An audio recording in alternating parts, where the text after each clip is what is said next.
सगळ्यांसाठी अतिशय महत्त्वाचा आहे, प्रेरणादायी आहे।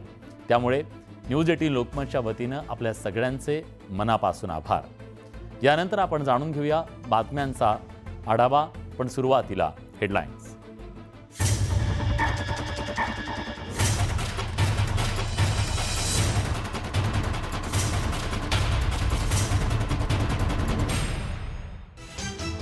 हेडलाईन्स प्रायोजक राजयोग पेंट्स, आनंद तुमचा, रंग आमचा।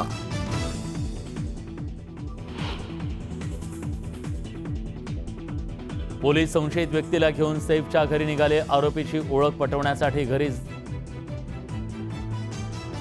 नेलं जात असल्याची माहिती।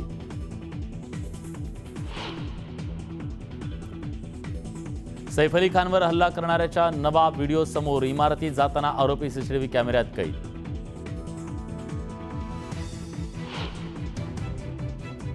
पोलिसांनी आरोपीसारख्या दिसणाऱ्या एका व्यक्तीला घेतलं ताब्यात। गृहराज्यमंत्री योगेश कदमांची माहिती।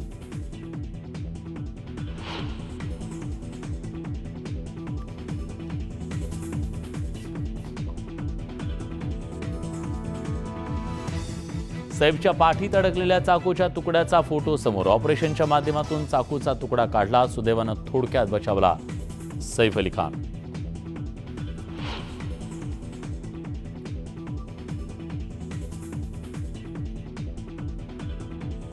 सैफ अली खानच्या प्रकृतीत सुधारणा, मात्र इन्फेक्शन होऊ नये यासाठी आठवडाभर आरामाची गरज। सैफवर उपचार करणाऱ्या डॉक्टरांची माहिती।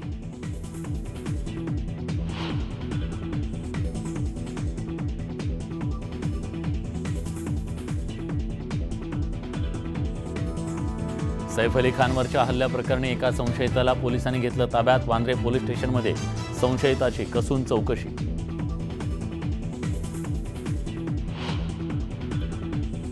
आरोपीकडून शाहरुख खानच्या मन्नत बंगल्याबाहेर सुद्धा रेकी। न्यूज 18 लोकमतला सूत्रांची माहिती। ज्येष्ठ वकील उज्ज्वल निकमांनी घेतली मुख्यमंत्री देवेंद्र फडणवीसांची भेट। दोघांमध्ये बंद दारात चर्चा। तर उज्ज्वल निकम संतोष देशमुखांचा खटला स्वीकारणार का याकडे लक्ष। नाशिकच्या दिंडोरी आश्रमात वाल्मिक कराड आणि विष्णू चाटेचा मुक्काम। तृप्ती देसाईंचा दावा, आरोपी दत्त जयंतीच्या सप्ताहावेळी आल्याचं स्वामी समर्थ केंद्राचं स्पष्टीकरण।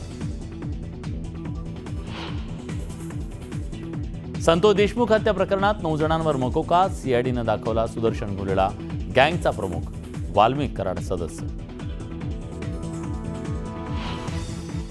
कराडवरचे खोटे गुन्हे मागे घ्या, समर्थकाची मागणी। दिव्यांग समर्थकाचं पाण्याच्या टाकीवर चढून आंदोलन।